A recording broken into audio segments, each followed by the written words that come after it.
ಹಿಂದೂ ಸಾಮ್ರಾಜ್ಯೋತ್ಸವ ಏನಿದೆ ಇಡೀ ರಾಷ್ಟ್ರ ಮಟ್ಟದಲ್ಲಿ ಅದನ್ನು ಒಂದು ಹಬ್ಬದಲ್ಲಿ ಸೇರಿಸ್ಕೊಂಡು ಕುದುರೆ ಗಾಡಿಯಲ್ಲಿ ಟೌಂಗಾದಲ್ಲಿ ಹೇಗೆ ಅರ್ಜುನ ರಥವನ್ನು ಓಡಿಸ್ತಾನ ಕೃಷ್ಣನ ಕೂಡಿಸ್ಕೊಂಡು, ಹಾಗೆ ಹಿಂದೂ ಸಾಮ್ರಾಜ್ಯವನ್ನು ಆ ಕುದುರೆ ಜಗಳಾವಳಿಯಲ್ಲಿ ನಾನು ಆ ಸಾಮ್ರಾಜ್ಯೋತ್ಸವವನ್ನು ಕಟ್ಟಿ ನಡೆಸ್ತೀನಿ ಅನ್ನೋ ಮಾತನ್ನು ಅವನಿಗೆ ಅವನ ವಿಶೇಷತೆ. ಬರೀ ಇವರು ಆರ್ಡಿನರಿಯಾಗಿ ಅವನು ತಿಳ್ಕೊಂಡಿರ್ಬೋದು, ಬರೀ ಕುದುರೆ ಗಾಡಿ ಓಡಿಸ್ತೀನಿ ಅಂತ. ಇಡೀ ಹಿಂದೂ ಸಾಮ್ರಾಜ್ಯೋತ್ಸವವನ್ನು ಒಟ್ಟಿಗೆ ಸೇರಿಸ್ತೀನಿ ಅನ್ನೋಂಥ ಮಾತನ್ನು, ಹಿಂದೂ ದೇಶವನ್ನು, ಹಿಂದುತ್ವವನ್ನು ಅಥವಾ ಹಿಂದೂ ಭಾರತ ದೇಶವನ್ನು ಒಟ್ಟಿಗೆ ಸೇರಿಸ್ತೀನಿ ಅನ್ನೋಂಥ ಮಾತನ್ನು ಅವನಿಗೆ ಹೇಳ್ತಾರೆ. ಹೀಗೆ ಇನ್ನೊಂದ್ಸರಿ ಆತ ಏನು ಮಾಡ್ತಾನಂದರೆ, ಒಂದ್ಸರಿ ತೋಟದಲ್ಲಿ ಸುಮಾರು ಗಿಡಗಳಿರುತ್ತೆ. ಗಿಡಗಳಲ್ಲಿ ಎಲ್ಲ ಹಣ್ಣು ಬಿಟ್ಟಿದ್ದಾವೆ, ಬಂದ್ರೋ ಎಲ್ಲರೂ ಗಿಡ ಹಚ್ಚಿ ಮರ ಹತ್ತಿ ಉದುರ್ಸೋಣ ಅಂತೇಳಿ ಎಲ್ಲರೂ ಮರ ಹತ್ಬಿಟ್ಟು ಉದುರಿಸ್ಲಿಕ್ಕೆ ಬರ್ತಾನೆ ಫ್ರೆಂಡ್ಸ್. ಇವು ಉದಿಸಿದಾಗ ಯಾರೋ ಅಲ್ಲಿಂದ ಕೂತ್ರೆ ಯಾರದು ಮರ ಹತ್ತಿದ್ದು ಯಾರದು ಎಲ್ಲ ಹುಡುಗ ಓನರ್ ಬಂದ್ರು ಇಳಿರೋ ಓಡ್ರು ಎಲ್ಲ ಹುಡುಗರು ಇಳಿದು ಓಡೋದು. ಆ ಓನರ್ ಬರೋವರೆಗೆ ಮರದ ಮೇಲೆ ಓನರ್ ಹೇಳ್ತಾರೆ ಅವರು, ಯಾರದು ಹುಡುಗ ಮರದ ಮೇಲೆ ಕೂತಿದ್ದು, ಬ್ರಹ್ಮರಾಕ್ಷಸ ಇದೆ ಮರದಲ್ಲಿ ಗೊತ್ತಾ ನಿಮಗೆ, ಇಳಿರಿ, ರಾತ್ರಿ ಬಂದು ಕನಸಲ್ಲಿ ನಿಮ್ಮನ್ನು ಹಿಡ್ಕೊಂಡ್ಬಿಡುತ್ತೆ, ಹೆದರ್ಸುತ್ತೆ, ಬನ್ನಿ ಇಳಿರಿ. ಅವಾಗ ಅವನು ಬ್ರಹ್ಮರಾಕ್ಷಸ ಇದೆ ಎಲ್ಲಿ ತೋರಿಸಿ, ನಾನು ನೋಡ್ರಿ ತೋರಿಸಿ ಸರ್, ಬ್ರಹ್ಮರಾಕ್ಷಸ ಇದೆ ಮರದಲ್ಲಿ, ಇಳಿಯೋ. ನಾನು ಇಳಿಯಲ್ಲ, ಮರ ತೋರಿಸ, ಬ್ರಹ್ಮರಾಕ್ಷಸ ತೋರಿಸಿ ಅಂದ್ರೆ ಅಷ್ಟು ಧೈರ್ಯವಂತ. ಯಾರ್ಯಾರೋ ಹೆದರ್ಸಿದ್ರು ಅವನು ಹೆದರಂತ ಹುಡುಗ ಭಾರತ ಅಲ್ಲ. ಹೀಗೆ ಒಂದು ಬಾರಿ ಇನ್ನೇನಾಗುತ್ತೆ ಅಂದ್ರೆ, ನಡ್ಕೊಂಡು ಸಾಮಾನ್ಯವಾಗಿ ಹೋಗ್ತಾ ಇರ್ತಾನೆ. ಹೋಗೋ ಸಮಯದಲ್ಲಿ 3 ಕೋತಿಗಳು ಆತನನ್ನ ಬೆನ್ನು ಹತ್ತುತ್ತೆ. ಇವನು ಅಯ್ಯೋ ಹಿಂದೆ ತಿರುಗಿ ನೋಡಿದ್ರೆ 3 ಕೋತಿಗಳಿದೆ, ಓಡ್ಸ್ ಜೋರ ಶುರು ಮಾಡ್ತಾನೆ. ಆ 3 ಕೋತಿಗಳು ಕೂಡ ಹಾಗೆ ಶುರು ತಿರುಗಿ ಮತ್ತೆ ಅವ್ರು ನೋಡ್ತಾರ, ಅವ್ರು ಜೋರಾಗಿ ಓಡ್ತಾ ಇದ್ರು, ಇವನು ಜೋರಾಗಿ ಓಡ್ಬೇಕು, ಇನ್ನೇನು ಸಿಕ್ಕಾಕೊಂಡ್ಬಿಟ್ಟೆ ನಾನು ಇನ್ನೇ ದೂರ ಇದ್ದೀನಿ ಅಂತ ಇನ್ನೂ ಜೋರಾಗಿ ಓಡ್ತಿರ್ತಾನೆ. ಇವನು ಎಷ್ಟು ಸ್ಪೀಡಲ್ಲಿ ಹೋಗ್ತಾರ ಆ ಕೋತಿಗಳು ಅಷ್ಟೇ ಸ್ಪೀಡಲ್ಲಿ ಓಡ್ತಾ ಇದ್ರು. ಅದೇ ಏನ್ ಮಾಡೋದು ನಾನು ಅಂದು ತಟಸ್ಥವಾಗಿ ನಿಲ್ತಾನ.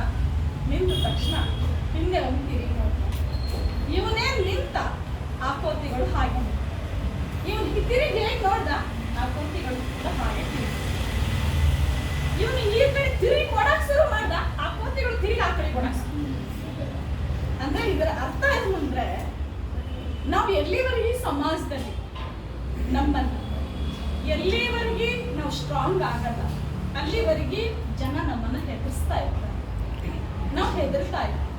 ಯಾವಾಗ ಹಿಂದೆ ತಿರುಗಿ ನಿಂತು ಯಾವಾಗ ಮಾತಾಡಕ್ ಶುರು ಮಾಡ್ತೀವಿ ಅವಾಗ ಅವ್ರ ಬಾಯಿ ತಟಸ್ಥವಾಗಿದೆ, ಜನ ಹೆದರ್ಸರು ನಿಲ್ಲಿಸ್ತಾರ. ಹಾಗಾಗಿ ಧೈರ್ಯ ಅಂತಕ್ಕಂಥದ್ದು, ಬುದ್ಧಿ ಅಂತಕ್ಕಂಥದ್ದು ತುಂಬ ಮನುಷ್ಯನಿಗೆ ಯಾವ್ಯಾವ ಸಮಯದಲ್ಲಿ ಬುದ್ಧಿ ಉಪಯೋಗ ಮಾಡಬೇಕು, ಯಾವ್ಯಾವ ಸಮಯದಲ್ಲಿ ಧೈರ್ಯವನ್ನು ತುಂಬ್ಕೋಬೇಕು ಅನ್ನೋದು. ಹಾಗಾಗಿ ಸುಮಾರಷ್ಟು ಈ ಥರ ವಿಚಾರಗಳು ಸ್ವಾಮಿ ವಿವೇಕಾನಂದರು ಸುಮಾರು ಎಷ್ಟೋ ಬಾರಿ ಧ್ಯಾನ ಮಾಡೋ ಸಮಯದಲ್ಲಿ ಪದ್ಮಾಸನ ಹಾಕಿ ಧ್ಯಾನದಲ್ಲಿ ಕೂತ್ಕೊಂಡಾಗ ಅವರ ತೊಡೆ ಮೇಲೆ ನಾಗಹಾವುಗಳು ಓಡಾಡಿದ್ರು ಕೂಡ ಆತನಿಗೆ ಒಂದಿಷ್ಟು ಕೂಡ ಎಚ್ಚರ ಇಲ್ಲ, ಪೂರ್ಣ ಜ್ಞಾನ.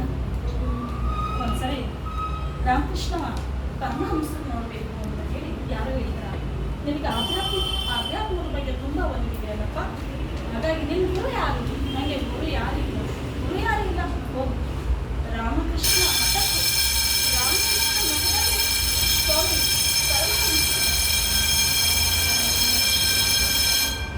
ಪರಮಹಂಸ ಹತ್ರ ಮೀಟ್ ಆಧ್ಯಾತ್ಮ ಬಗ್ಗೆ ಹೇಳ್ಕೊಳ್ತಾರ. ಅವಾಗ ಪರಮಹಂಸ ಹತ್ರ ಬರ್ತಾನ, ಸರ್ ಇಲ್ಲಿ ರಾಮಕೃಷ್ಣ ಪರಮಹಂಸ ಇದ್ದಾರಲ್ಲ ಹೇಳಿ. ಇಲ್ಲ ಇದ್ದಾರಪ್ಪ, ಯಾಕಿಲ್ಲ ಸರ್, ನಾನು ಸ್ವಲ್ಪ ಅವರನ್ನು ನೋಡ್ಬೇಕಾ, ಯಾಕೆ ಸರ್ ನಾನು ಅವ್ರ ಗುರುವನ್ನಾಗಿ ಪಡ್ಕೋಬೇಕು, ಹಾಗಾಗಿ ಅವ್ರು ನೋಡ್ಲಿಕ್ಕೆ ಬಂದೆ, ದಯವಿಟ್ಟು ರಾಮಕೃಷ್ಣ ಪರಮಹಂಸ ಇದ್ದಾರೆ, ದಯವಿಟ್ಟು ಸರ್ ತೋರಿಸಿ. ಅವರು ಒಳಗಡೆ ಕೆಲಸದಲ್ಲಿದ್ದಾರೆ. ಈಗ ನಿಮ್ಗೆ ಏನಾಗಬೇಕು? ಇಲ್ಲ ಸರ್, ಒಂದು ಬಾರಿ ಅದು ಕಣ್ಣು ತುಂಬಿಕೊಡ್ತೀನಿ ಅವರನ್ನು ನೋಡಿ, ದಯವಿಟ್ಟು ನನಗೆ ಪರಮಹಂಸರನ್ನ ತೋರಿಸಿ. ನಾನು ರಾಮಕೃಷ್ಣ ಪರಮಹಂಸ ಏನಾಗಬೇಕು ಹೇಳು ಸರ್. ಹೌದಾ ನೀವನ ಅಂದ್ಬಿಟ್ಟು ಅವ್ರಿಗೆ ನಮಸ್ಕಾರ ಮಾಡಿ ಪಾದಕ್ಕೆ ನಮಸ್ಕಾರ ಮಾಡಿ. ಸರ್ ನಾನು ನಿಮ್ಮ ಶಿಷ್ಯ. Sir sir sir sir please sir, ನಾನು ನಿಮ್ಮ ಶಿಷ್ಯ, ನನ್ನ ಶಿಷ್ಯನಾಗಿ ಮಾಡ್ಕೊಳ್ಳಿ ಸರ್. ನೋಡಪ್ಪ, ಶಿಷ್ಯನಾಗಬೇಕು ಅಂದರೆ ತುಂಬ ತಾಳ್ಮೆ ಇರಬೇಕು. ತಾಳ್ಮೆ ತುಂಬ ಮುಖ್ಯ, ಆಯಿತಾ? ನಿಮಗೆ ತಾಳ್ಮೆ ಇದೆ ಸರ್? ನನಗೆ ತಾಳ್ಮೆ ಇದೆ ಸರ್, ತಾಳ್ಮೆ ಇದೆ ಸರ್. ನಾನು ನಿಮ್ಮ ಶಿಷ್ಯ ಹೌದಾ? ಒಂದು ಪರೀಕ್ಷೆ ಮಾಡಲ್ಲ ನೋಡುವ. ಕೈ ಕಡೆ ಅವ್ರ ತಲೆ ಮೇಲೆ ಹೀಗೆ ಕೈ, ನೆತ್ತಿ ಮೇಲೆ ಹೀಗೆ ತಲೆ ಮೇಲೆ ಕೈ ಇದ್ದಾರೆ. ಕೈ ಇಟ್ಟು ಒಂದು ಕ್ಷಣ ಸರ್ ಸರ್ ಸರ್ ತೆಗಿರಿ ತೆಗಿರಿ ತೆಗಿರಿ ಕೈ ಸರ್, ತೆಗಿರಿ ಕೈ ತೆಗಿರಿ ಸರ್. ತಾಳ್ಮೆ ಇದೆ ಅಂತ ಹೇಳಿದ್ರಿ. ಇರೋ ಮತ್ತೆ ಒಂದು ಸೆಕೆಂಡ್ ನಾನೇನು ಮಾಡಿ ನಿನ್ನ ತಲೆ ಮುಟ್ಟಿ ಆಶೀರ್ವಾದ ಮಾಡೋದು ಅಷ್ಟೇ. ಇರೋ ಸರ್, ತೆಗಿರಿ ಕೈ ತೆಗಿರಿ ಸರ್. ಯಾಕೆ ಸರ್? ಕೈ ಇದ್ದ ತಕ್ಷಣ ತಲೆಯಿಂದ ಪಾದದವರೆಗೂ ಕರೆಂಟ್ ಹೇಗೆ ಸಂಚಾರ ಆಗುತ್ತೆ ಬಾಡಿಯಲ್ಲಿ, ಆ ಥರ ನಿಮ್ಮ ಕೈಯಲ್ಲಿ ಪವರ್ ಇದೆ ಸರ್, ಶಕ್ತಿ ಇದೆ ಸರ್ ನಿಮ್ಮ ಕೈಯಲ್ಲಿ. ಆ ಶಕ್ತಿ ನನ್ನ ಬಾಡಿಯಲ್ಲಿ ಏನೋ ರೋಮಾಂಚನ ಆಗೋಯ್ತು ಸರ್. ಅಷ್ಟು ಸ್ಟ್ರಾಂಗ್ ಶಕ್ತಿ ಇದೆ ಸರ್. ಕಷ್ಟ ಇದೆ ಸರ್. ಮತ್ತೆ ನಮ್ಮ ಶಿಷ್ಯ ಹೆಂಗಾಗುತ್ತೆ ಸರ್?